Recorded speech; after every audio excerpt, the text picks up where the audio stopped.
This week on The Record, funding the future. The fight over St. Louis Rams settlement check continues at City Hall. RICO renewal. Can Congress get compensation checks for victims of radioactive waste across the finish line?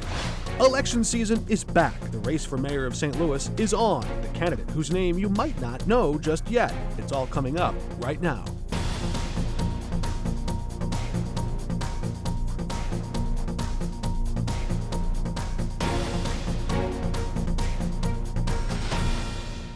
Welcome to The Record. I'm Mark Maxwell. A new poll signals incumbent Mayor Tishaura Jones might face a tough path to re-election. The St. Louis Realtors commissioned a recent poll in the fall measuring the popularity of incumbent Tishaura Jones, her challenger Kara Spencer, and newcomer Michael Butler. Jones' favorability is underwater, with more people disapproving of her at this stage in the race. Spencer enjoying much higher favorability figures for now, but still lagging with some people who don't know much about her yet. That brings us to a wild card in this race. Recorder of Deeds Michael Butler looking to make a name for himself. St. Louis Recorder of Deeds Michael Butler is running for mayor. He's now on the record. Good to have you with us. What do you make of this poll? I think the poll says that I'm in the race, but I need to let people know who I am more. The poll is also was released a little bit before we started putting our stuff out, and I hope my numbers will look a lot better for Name ID. What is the challenge of a mostly unknown candidate, yet to be known candidate, in a short sprint like this one? I think the challenge is getting around to everyone and getting your message out, and that's a challenge that's for any campaign. But I'd say that's what campaigns are for. Why challenge Tishaura Jones at all? You were the first citywide elected official to endorse her in the last race. What is it about her term in office that has lost her support for you, or your support for her? I think I represent thousands of St. Louisans who just feel disappointed in the current mayor. And they when I talk to citizens, they feel that she's taken us as far as she can, and that they had high hopes, but they were supporters in the past, but this cycle they're not. What was the deciding factor for you? The deciding factor for me was when about the 200th person, and a lot of people in the black community mentioned to me that I should run for mayor, and that they felt I was a better option, and I couldn't ignore it after about the 200 person talk to me. Was there a moment in your evaluation of her administration where you said either she wasn't delivering what she said she would, or you saw it going in a different direction? What was that moment for you? I wouldn't say there was a moment that was of judgment of the mayor. I think I'm running for St. Louis. I don't consider myself running against Tishaura Jones. I think a lot of St. Louisans are looking for a leader and a mayor that is going to be for them and put out a good plan that they think is going to move this city forward. I guess the reason I ask is because you don't often see an early endorser run to challenge someone. That evolution is interesting. I think I've seen that in the past, but I can understand where you're coming from with that. I think this is 4 years ago. Seems like a long time. I like to say a day in politics is a lifetime. And 4 years ago, I had a different view of the mayor than I do today. So you seem to be right now the only candidate that I can tell who is offering a specific proposal about how to spend the Ram settlement money. Kara Spencer has co-sponsored a plan that is basically drafted by Greater St. Louis, Inc., which says let's give a lot of the money to downtown and then to the disinvested neighborhoods, the poorest parts of town in North and parts of South St. Louis. But that's kind of where the specifics stop, right? It says housing and infrastructure there and here generally, but the line items, the projects themselves are not yet listed or named. What did you make of their rollout of that proposal? Well, my proposal is based upon what I'm hearing from people directly. And we've knocked on over almost half the city so far, and we've been talking to voters for months now. And my plan is directly based on what voters want. And voters see a vacant house in their neighborhood, and they see a vacant house next door to them, and they want that vacant house fixed. The vacant house could be owned by the city, and they don't think that's fair. My plan is about rebuilding infrastructure. So wait, you don't think it's fair that the city has a land bank? I don't think it's fair. I don't think it's fair that people have to live in neighborhoods where their property values go down because a vacant house is right next door to them. And there are a lot of citizens that feel the exact same way. There are 10,000 vacant properties in the city of St. Louis. Yes, and then there are quite a bit, thousands more vacant lots as well. And we have to do something about it. And the Rams money offers an opportunity that citizens view as for us to do something about that. The Greater St. Louis Inc. proposal does offer to do something with housing. We don't know exactly what that something is just yet. But I'm hoping that my plan can be that something. I hope that, to your point, to the details, I think that they have left open what elected officials and what other leaders in the city want. I'm hoping that my discussions with citizens can add into those details. There's a question about timing here, and a mandate of a new mayor. Should there be change, or should the incumbent be reelected? Some people at City Hall want to go ahead and spend the Rams money or appropriate it before the next mayoral election. Is that appropriate? In time, I think it is appropriate. I think people are hurting in our city. You want to see them go ahead and spend it before you even have a chance to be in office? That wouldn't be preferable for me, but if the city spends the money in the way that citizens want, in supporting schools and reducing vacant housing and improving downtown and working on infrastructure, I'd be perfectly fine if it's the current mayor or myself. I'm not self-centered enough to think that I have to be the one to deliver those services. But if the city is going to spend the money in the way that citizens want us to deliver that medicine that they feel, the hurt that they feel in their neighborhoods. I hear a little bit of urgency from you, saying go ahead and get the money out the door. But on the specifics, is the Greater St. Louis Inc. proposal a plan you can support generally? Yes, generally there are parts of it that I absolutely could support. You also said, though, that you want to see no neighborhood left behind. You want to support schools. You've said that here. But then you said this in your plan in literature, that you want to invest in local youth programs. Could that mean early childhood education? It could. Yes. Is that what you mean? No, it's not. That's not exactly what I mean, but it could mean early child education. It could mean youth programs that are for mentorship, and youth program after-school programs are included in that. We have those. What I like to do is to help expand on that. So in the city budget, there used to be funding from the city to the school district for community schools and helping to build wraparound services, include all the things that we just discussed for schools. I like for some of the Rams money to go towards that, to bring that program back to our city schools. Do you trust SLPS to manage finances properly?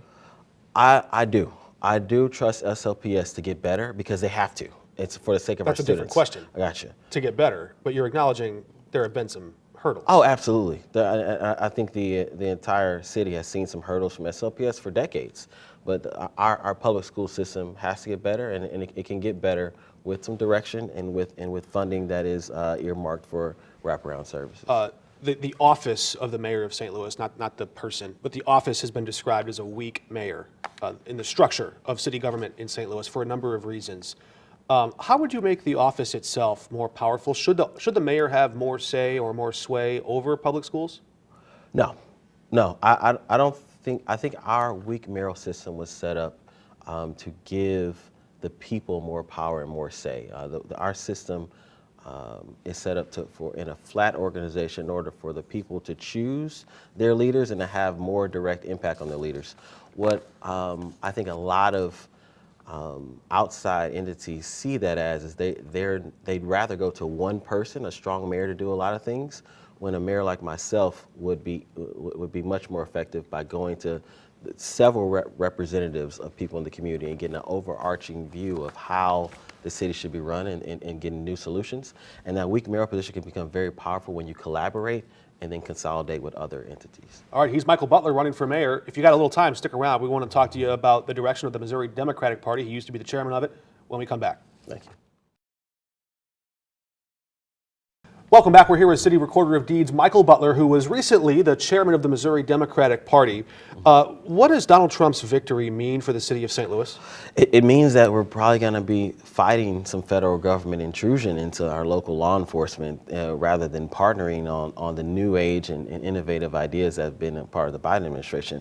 Donald Trump's Project 2025 has already stated that they want to turn local law enforcement into deportation enforcement offices, and that could be National Guardsmen, that could be state police. It specifically says they want to include local law enforcement in those efforts. He's also most recently, well, you might be referring to Project 2025. The president-elect himself has recently said that he might tap or enlist military in that effort, which could be National Guardsmen. We don't really know the specifics just yet. But we need to be prepared. And how should St. Louis respond to something like that? We should fight back and stand for St. Louis values. We have people in this city who could possibly be deported, and who could be deported incorrectly.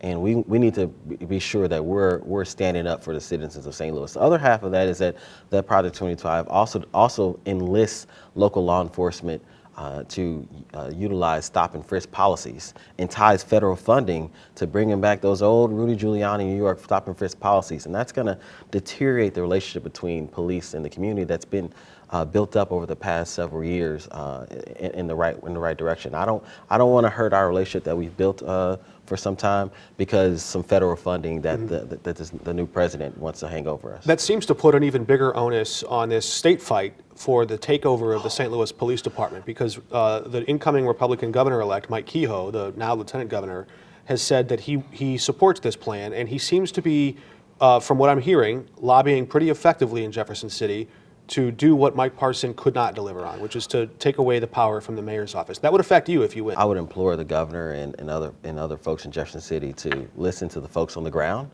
and especially the citizens on the ground and the work that has been done and the work that can continue to get results. We can see that when the mayor has negative favorable ratings currently, according to this one poll, and Kara Spencer has high favorables, well, campaigns look at that and say we got to drag her down somewhat.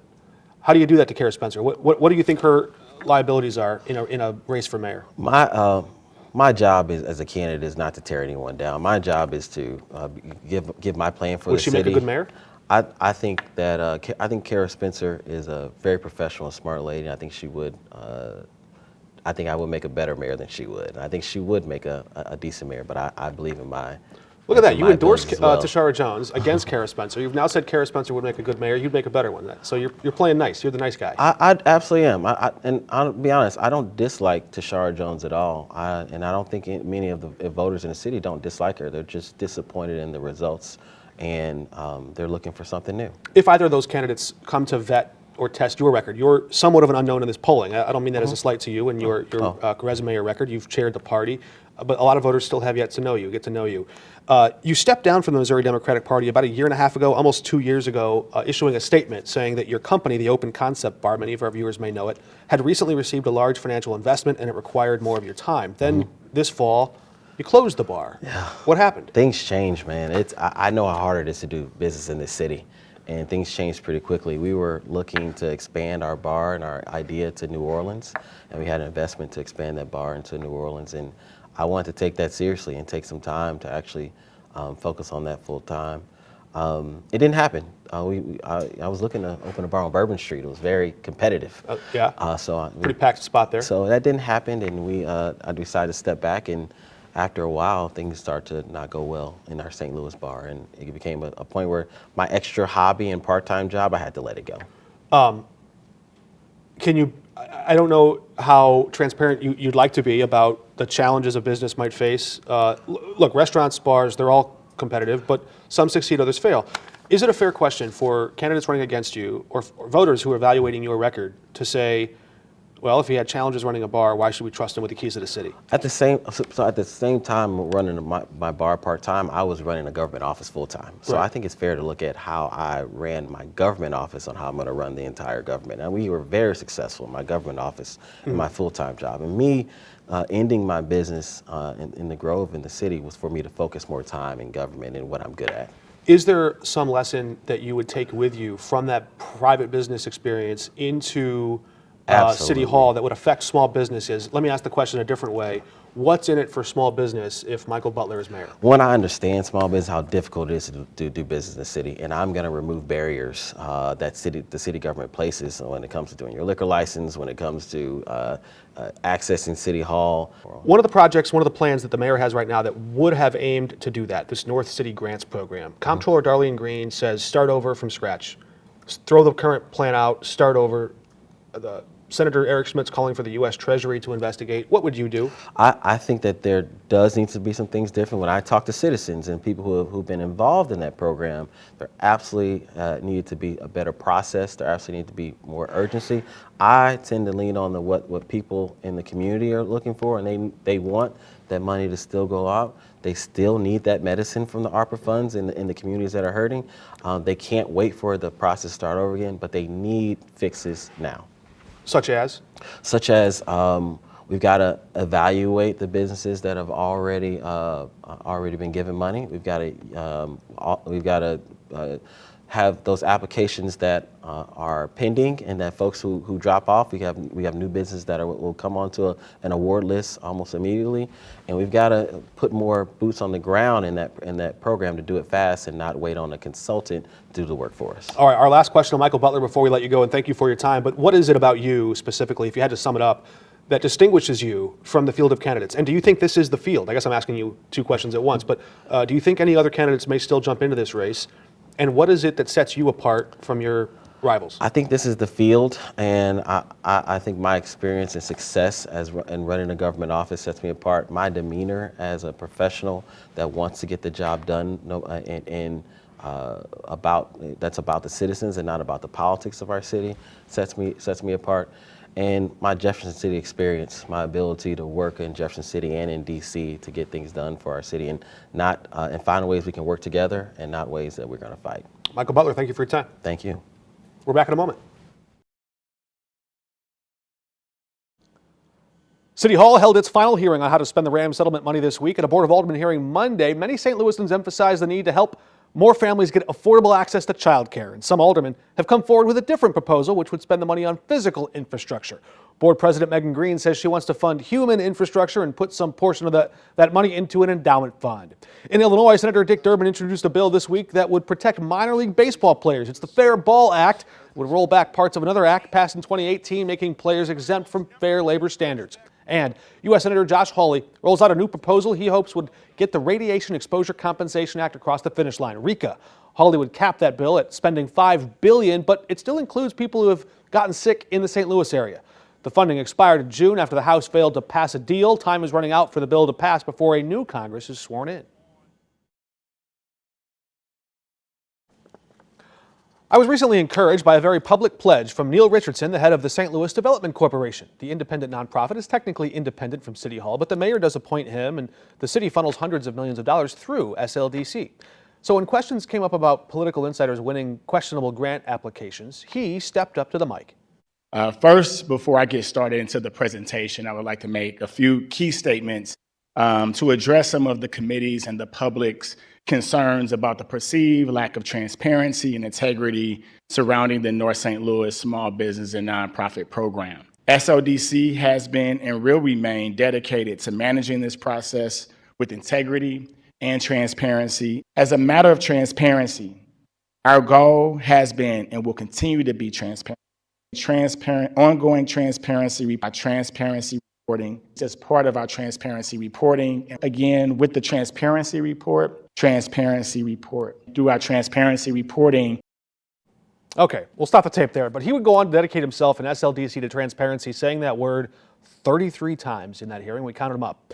It was welcome news to me because I had just 6 days prior filed a sunshine request seeking all conflict of interest disclosures from SLDC board members and staff. So let's check the record. A month later, they wrote back to me saying, sorry, your request is extremely broad. Now, to their credit, they did hand over almost 600 pages of conflict of interest waivers pertaining just to this particular program. And they managed to do that pretty quickly. They included one from 2021. It was 3 years old. So I wrote back and said, by definition, the request cannot be construed as overly broad as it only pertains to a specific type of standard conflict of interest document, which is in the public interest. And I said that these conflict of interest forms are not filed daily or even periodically. These boilerplate mandatory records are standard for every staff member and board member and should be very easily accessible and quick to locate. I noted SLDC has not given any satisfactory reason or explanation for their delay in handing those records over. They replied, you are correct. These waivers exist in generally form documents. However, such waivers exist primarily in hard copy and are stored in various departments consistent with their purpose rather than in a central location. I can see the filing cabinets now. A month later, they write back and say, if we want to see those conflict of interest disclosures, we have to pay them at least $300. They estimate it would take 15 hours of work to go through and find them all. And once they finish looking for them, after we've paid them, they might charge us even more at $20 an hour as, quote, actual costs for staff time may be higher as research progresses. Transparency, if you can afford it. And I guess there was some transparency in telling us how disorganized all their documents are in the first place. If you're wondering, yes, state law does allow for this transparency tax. It also empowers government to waive it in the public interest. We hope they would reconsider. Until the same time next week, we're off the record, and have a happy Thanksgiving.